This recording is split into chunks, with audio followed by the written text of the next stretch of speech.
Hi மக்களே, வணக்கம். இன்றைக்கி மணத்தக்காளி கீரை தொட்டியில் வச்சது நல்லாவே நிறையவே வந்திருக்கு. நான் வாரத்துக்கு ஒரு முறை எடுப்பேன். இப்போ இதை எல்லாத்தையும் நம்ம பறிச்சுக்கலாம். பாருங்கள், நிறையவே வந்திருக்குது. நல்லா ஒரு ஆள் சாப்பிட்ற அளவுக்கு நம்மளுக்கு கீரை இருக்குது. இது மணத்தக்காளி கீரை ரொம்பவே நல்லதுங்க. குடல் புண்ணெல்லாம் ஆற்றும். அல்சர் சம்மந்தப்பட்ட எல்லா வியாதியும் குணப்படுத்தும். வீட்டில் ஒரு காம்பு வச்சாலுமே போதுங்க, சூப்பராக வரும். நான் இந்த கீரையெல்லாம் எடுத்துட்டு இந்த காம்பை இதுலேயே நட்டு வச்சுருவேங்க. அந்த மாதிரி நட்டு வச்சு வந்தது தான். நான் அங்கங்கே மண்ணுங்கள்லேயும் குத்தி வச்சுருக்கேன். ஒரு 5-6 தொட்டியில் இருக்குது. அதனால் மணத்தக்காளி கீரைக்கு மட்டும் எப்போவுமே எனக்கு பஞ்சம் இருக்காது. காம்பு வச்சு திரும்ப திரும்ப வர நான் யூஸ் பண்ணிப்பேன். கீரை காசு கொடுத்து வாங்கவே மாட்டேங்க. பாருங்கள் எவ்வளோ கீரை வந்திருக்கு பாருங்கள். அடுத்து இதுலேயும் வச்சுருக்கேன். இந்த தொட்டிலையும் பாருங்கள் எவ்வளோ வந்திருக்கு பாருங்கள். எல்லாத்தையும் பறித்தோம்னா நிறையவே இருக்கும். நல்லா ஒரு 3 கைப்பிடி அளவுக்கு நம்மளுக்கு கிடச்சிருக்குங்க. நான் இப்போ கீரை எல்லாத்தையும் நல்லா எடுத்து சுத்தமாக அலசி க்ளீன் பண்ணி பொடியாக கட் பண்ணி வச்சுக்கிட்டேன். நான் இன்றைக்கி கலவை சோறு தாங்க செய்ய போகிறேன். நம்ம கடைஞ்சோம்னா லைட்டாக சிறு கசப்பு இருக்கும். அதனால் சாப்பிட மாட்டாங்க. மாடலில் செய்யும்போது சாப்பிடாதவங்க கூட சாப்பிடுவாங்கங்க. கசப்பு இல்லாமல் ரொம்பவே சூப்பராக இருக்கும். நான் மணத்தக்காளி கீரை ஃப்ரை ரைஸ் செய்ய போகிறேங்க. இப்போ இது கீரையை நல்லா பொடியாக கட் பண்ணி எடுத்துக்கோங்க. அடுத்து பச்சை மிளகா 2 பச்சை மிளகா பொடியாக கட் பண்ணி வச்சுருக்கேன். பூண்டு பொடியாக கட் பண்ணியிருக்கு. வெங்காயம் ஒரு பெரிய சைஸ் வெங்காயம் கட் பண்ணி வச்சுருக்கேன். இவ்வளோ தான். இதுக்கு ரொம்ப சிம்பிளான ஐட்டம் தான். ஆனால் டேஸ்ட் ரொம்பவே சூப்பராக இருக்கும். நம்ம தாளிக்கிறதுக்கு நெய் எடுத்துக்கலாம். அடுத்து 1 டீஸ்பூன் அளவு மிளகு எடுத்து அதை இடிகல்லில் நல்லா தூள் பண்ணி வச்சுக்கலாம். இப்போ இந்த கலவை சாதத்துக்கு நான் ஒரு டம்ளர் அளவு சாப்பாடு வடித்து வச்சுருக்கேங்க. நல்லா உதிரியாக வடித்து வச்சுக்கோங்க. அப்படியே இருக்கட்டும்.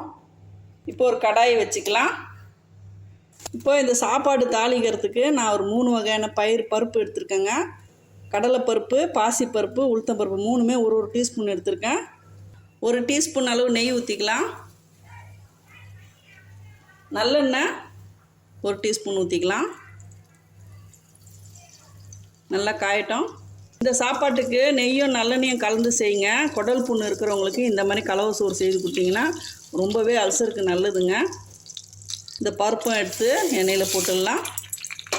உங்களுக்கு வேர்க்கடலை வேணும்னா ஆப்ஷன் தான், போட்டுக்கலாம். நான் இன்றைக்கி போடலை, வேர்க்கடலை போடாமல் தான் செய்கிறேன். நல்லா வறுபடட்டும், வாசம் வர அளவுக்கு. ஒரு 1/2 டீஸ்பூன் பெருங்காயம் போட்டுக்கலாம். பருப்பு நல்லா வறுபட்டுருச்சு. இப்போ பச்சை மிளகாவை போட்டுக்கலாம். அடுத்து பூண்டு போட்டுக்கலாம். நல்லா வதங்கட்டும். தீயை குறைச்சி வச்சுருங்க.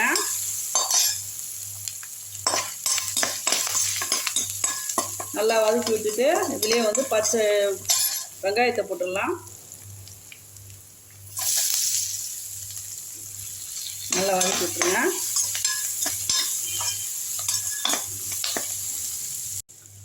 நல்லா ஓரளவுக்கு வெங்காயம் வதங்கிடுச்சு. ரொம்ப ப்ரௌன் ஆகணும்னு அவசியம் இல்லை. இப்போ கீரை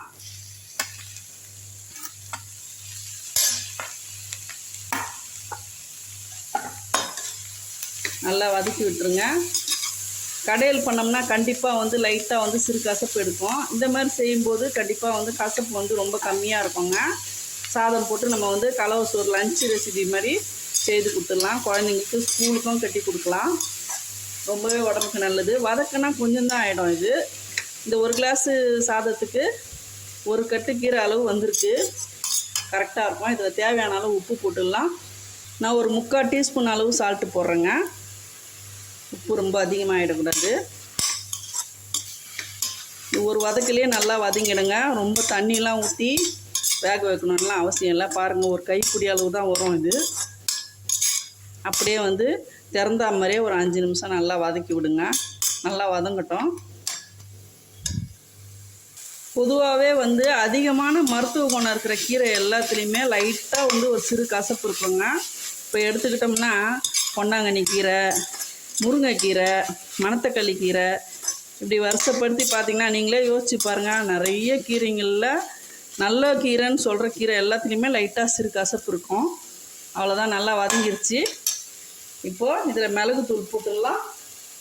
நான் 1 டீஸ்பூன் அளவு மிளகு எடுத்து அதை நல்லா தூள் பண்ணியிருக்கேன். இதில் தூவிடலாம். இப்போ அப்படியே வந்து தேங்காய் துருவல் போட்டும் சாப்பிட்லாம். நான் வந்து சாதம் போட்டு கிண்டுறேங்க.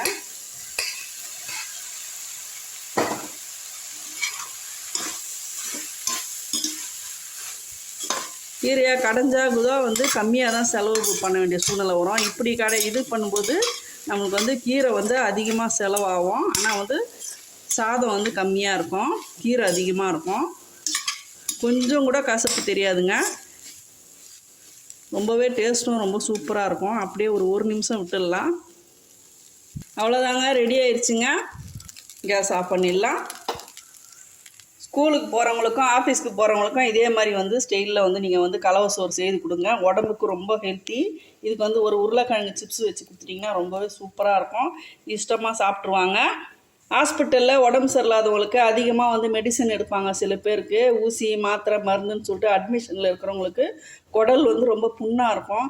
அந்த மாதிரி டைமில் அவங்களுக்கு வாய்க்கு ரொம்பவே நல்லாவே இருக்காது, எதையுமே சாப்பிட பிடிக்காது. அந்த மாதிரி ஆட்களுக்கு இந்த மாதிரி வந்து நீங்கள் வந்து மணத்தக்காளி கீரையில் இந்த மாதிரி கலவை சோறு மாதிரி செய்து அவங்களுக்கு எடுத்துன்னு போய் கொடுத்தீங்கன்னா ரொம்பவே பயனுள்ளதாக இருக்கும்.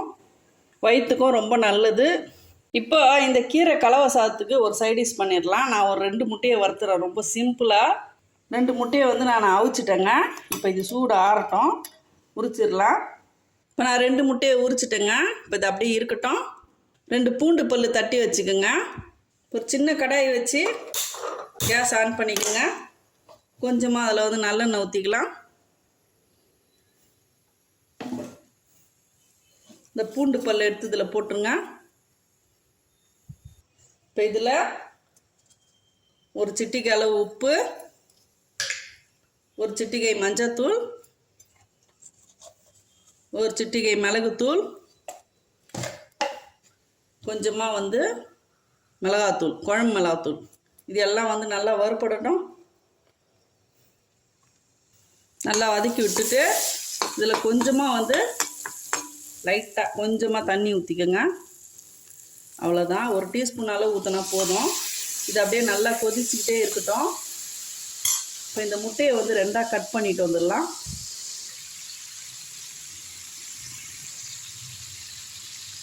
இந்த மாதிரி கட் பண்ணிக்கலாம்.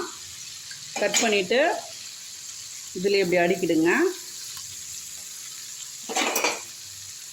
நீட்டு வாக்குலேயும் கட் பண்ணிக்கலாம். நம்ம இந்த குறுக்காலையும் கட் பண்ணிக்கலாம். அப்படியே வந்து ஒரு 3 நிமிஷம் அப்படியே விட்டுருங்க.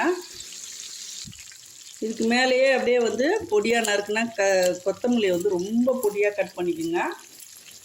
கொத்தமல்லியை நல்லா பொடியாக கட் பண்ணி போட்டுருங்க. போட்டு அப்படியே லைட்டாக வதக்கி விட்ருங்க. ரொம்ப சிம்பிளாக இருக்கும், ஆனால் சூப்பராக இருக்குங்க. இந்த கீரை சாதத்துக்கு இந்த முட்டை வறுவல் ரொம்பவே சூப்பராக இருக்கும். லைட்டாக திருப்பி விட்டுடலாம். நான் வந்து தீயை வந்து கொஞ்சம் கம்மியாக தான் வச்சுருக்கேன். இப்போ கொஞ்சம் ஹை பண்ணிட்டேன். லைட்டாக வந்து திருப்பி விட்டுட்டு கேஸ் ஆஃப் பண்ணிடலாம். ரொம்பவும் வந்து வேக விட்டோம்னா முரடாகிடும். முட்டை சாஃப்டாகவே இருக்கணும். அவ்வளோதாங்க, கேஸ் ஆஃப் பண்ணிடலாம். அருமையான முட்டை மசாலா வறுவல் ரெடி ஆயிடுச்சு. அப்புறம் கீரை ஃப்ரைட் ரைஸ் ரெடி. ரொம்ப ஹெல்த்தியாக இருக்கும் கீரை ஃப்ரைட் ரைஸு. எக்கும் வந்து ரொம்ப சிம்பிளாக இருந்தாலும் ரொம்பவே சூப்பராக இருக்கும். கண்டிப்பாக வீட்டில் நீங்களும் ட்ரை பண்ணுங்கள். வீடியோ பிடிச்சிருந்தா லைக் பண்ணுங்கள், ஷேர் பண்ணுங்கள், சப்ஸ்கிரைப் பண்ண மறக்காதீங்க. தேங்க்யூ மக்களே.